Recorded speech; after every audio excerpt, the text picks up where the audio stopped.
Yo, salut tout le monde, on se retrouve sur la chaîne Ferrovium Misk avec notre nouvelle émission. Et pour le premier épisode, on va parler de Humans, de Gorillaz. Non, je déconne, c'est de la merde.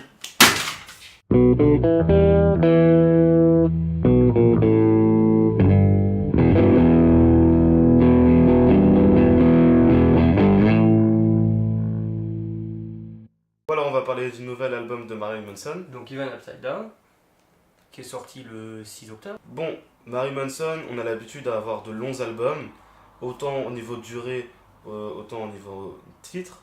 Sauf son avant-dernier maintenant. Donc là, on se retrouve avec un album de 10 titres, donc avec 47 minutes, à peu c'est près. ça, ouais. Avant de parler du son, on va juste évidemment voir le packaging de la version classique.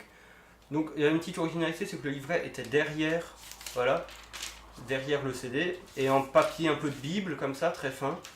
Donc c'est assez personnalisé, c'est pas juste un CD générique, voilà, pour la version la plus simple. Il s'est servi de l'écriture gothique, donc avec deux couleurs, rouge et noir sur fond blanc. Et à part du texte, il y a juste deux images, Ouais, mais elles sont sympas les deux images. très sympa. Sinon, le design est assez basique. En fait, on s'aperçoit que c'est juste une image, en fait, enfin juste quelque chose de collé. Et puis l'album, le CD est juste noir, avec marqué Marilyn Manson et Heaven Upside Down. Donc pas quelque chose de fou. Bon, du coup, pour la vidéo, j'ai ramené mon vinyle blanc. Ensuite, au niveau de la présentation du packaging, on va finir sur le vinyle. Donc, la même chose, assez basique. On notera juste qu'il y a des petits touts brillants sur la pochette qui est relativement mate. Voilà. Et derrière, Ça fait un pareil. petit effet, quoi. Ensuite, du coup, niveau des paroles, bon, c'est toujours avec une écriture gothique. Ouais. Donc, quelque chose d'assez basique au final. Et voilà. Et tu me montres le vinyle, non? Bon, du coup, là j'ai pris le vinyle blanc. Donc, c'est l'édition limitée de la Fnac. Petit placement de produit. À noter, un défaut sur le vinyle, c'est que la musique Saturnalia dure moins longtemps. Par ensuite, pour ce qui est vraiment de la musique, pour moi je trouve que la qualité est crescendo au fur et à mesure de l'album parce que les 3 premiers tracks sont vraiment pas ouf. Et pour moi, le principal reproche que j'ai à faire à cet album, même si je l'ai trouvé plutôt bon, c'est son manque de paroles parce que pour ce qui est des couplets, il y a très peu de développement. Donc il y a des musiques où il y a à peine un couplet, il y en a d'autres où le couplet 1 et 2 sont quasiment la même chose, etc. Je trouve vraiment beaucoup de musique et ça fait un petit peu vide. Je sais pas ce que tu en as pensé. Après, moi j'ai trouvé que il y avait quand même beaucoup de paroles. Effectivement, les couplets ils étaient pas très longs. C'est vrai qu'il y a beaucoup de refrains, de pré-refrains, de bridge qui sont quand même assez denses, mais en fait, c'est que quand on a écouté une musique, on a l'impression d'avoir écouté à peu près 3 musiques d'une minute en boucle. Ouais. Et surtout, ça manque de solo de guitare.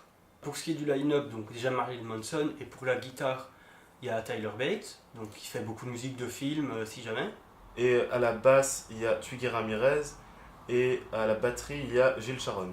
Ouais, c'est dommage parce que Tyler Bates est quand même un bon musicien, et j'aurais bien voulu avoir des solos. Et vu qu'il n'y a pas de solo de guitare, et que beaucoup de musiques vont chercher dans l'électro pour les sons, quoi, bah ça donne un petit peu une construction d'album similaire, enfin qui me fait penser à du hip-hop personnellement.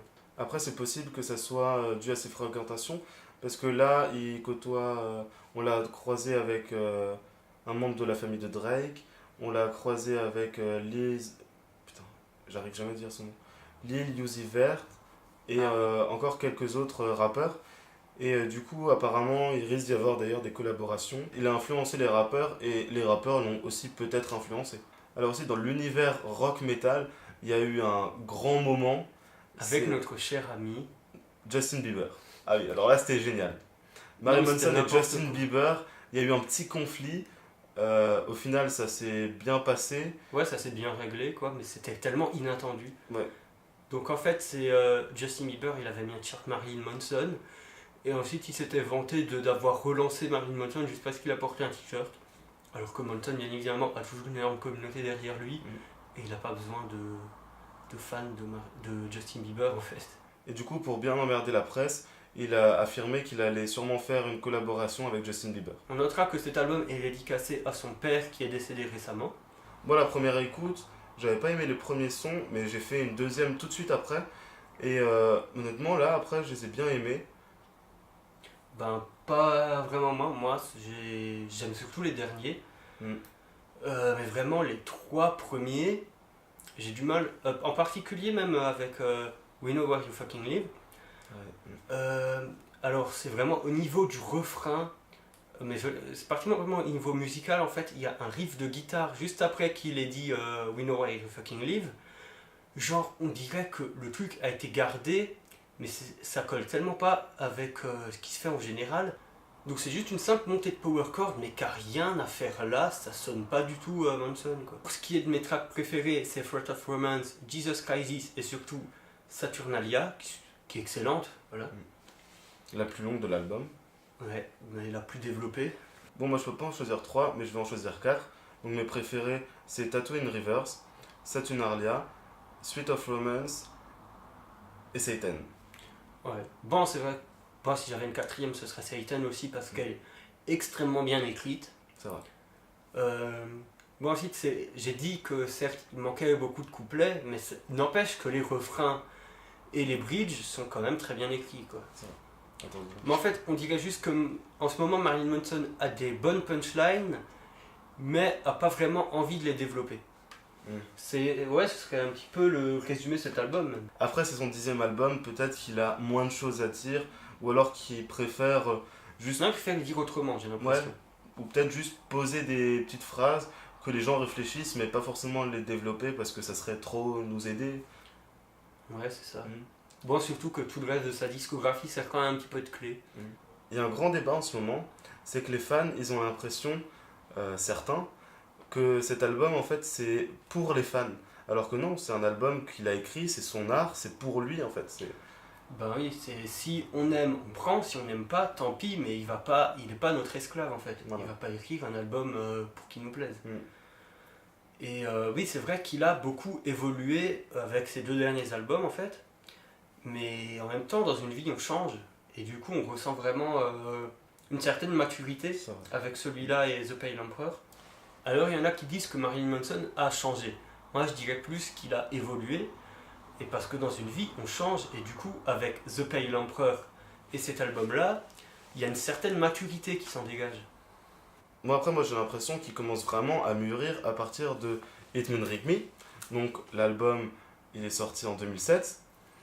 Après, effectivement, il prend encore plus en maturité à chaque album, notamment du coup avec The End of Flow et Born Villain. Donc dans Hitman Wreck Me, il se livre vraiment à ses auditeurs. Donc il raconte vraiment sa vie et quelques relations amoureuses qui sont pas forcément les siennes. Donc avec beaucoup de drame et beaucoup d'amour. Donc dans The End of Flow, il reprend ce côté personnel, mais en reprenant de la provocation de ses derniers albums. Et dans Born Villain, il y a plus de provocation avec un peu moins de moments de confession, entre guillemets. Ça se voit que ses pensées ont changé au fil des années. Et il tient quand même toujours à garder les mêmes messages qu'il a depuis ses premiers albums, parce que ça rentre toujours pas chez les gens, quoi. Ensuite, il est même vrai que dans Even Upside Down, il se livre moins à son public que dans les albums précédents. Mais en fait, la maturité dont je parle, c'est du fait qu'il utilise des beaux instrus beaucoup plus légères et beaucoup plus écoutables pour le grand public, voilà. Mais en fait, ces textes restent tout autant violents. C'est juste que, justement, la maturité, c'est le fait de dire des choses violentes de façon plus posée. Il y a aussi une théorie, c'est que avec The Pale Emperor et du coup Even Upside Down, il y a une nouvelle trilogie qui s'installe. Pour l'instant, dans le style, vraiment, c'est vachement probable en fait. Moi aussi, on va vite parler des clips parce qu'on les a pas analysés en détail, mais il y avait quand même des trucs assez intéressants. Donc déjà, dans We Know Where You Fucking Live, ils ont une image, bon ensuite sur YouTube c'est assez chaud à voir, mais qui me rappelle vraiment de la pellicule qui fait des images qui font assez peinture en fait. J'avais bien aimé, même si la musique, voilà. Ensuite, effectivement, au niveau des clips, il reprend exactement les mêmes codes, c'est-à-dire le sexe, la violence et sa tête en gros plan en train de crier. Ensuite, pour ce qui est de Satan, c'est à moitié un reproche et à moitié un bon point. C'est qu'en fait, la musique, quand je l'écoutais, j'avais du mal à m'imaginer, enfin, à imager quelque chose. Je la prenais comme ça, mais j'avais rien de visuel qui me venait en tête. Donc, elle avait plutôt besoin d'un clip. Et il est très réussi, notamment avec la prestance qu'a Johnny Depp, quoi. Bon, après, ce que j'ai pas compris au début, c'était pourquoi Johnny Depp parlait quand il disait You say God, I say Satan. Alors moi, mon interprétation, c'est simplement qu'en fait, ça montre le dialogue qu'il y a dans le couplet, enfin, dans le refrain You say God, I say Satan. Donc Johnny Depp qui est Dieu et Marilyn Manson qui est Satan de façon imagée. Et donc c'est pour montrer qu'ils dialoguent ensemble. Mhm. Enfin, c'est mon interprétation aussi. Bon, pour conclure, on va faire un classement donc des albums de Manson qu'on a préférés. Ceux Non, qu'on- ils sont tous les meilleurs, de manière égale. C'est Voilà. vrai. En tout cas, c'est un album qu'on recommande d'acheter, enfin je suppose. Ah oui, bah achetez-le. C'est l'inverse d'une arnaque, voilà. Effectivement. Je tiens quand même à conclure en précisant que c'est un album très bien pensé et avec des bonnes trouvailles d'écriture. En tout cas, merci d'avoir regardé la vidéo. N'hésitez pas à donner votre avis sur l'album en commentaire, à vous abonner et surtout à partager la vidéo. En attendant, écoutez de la musique. Salut. Salut.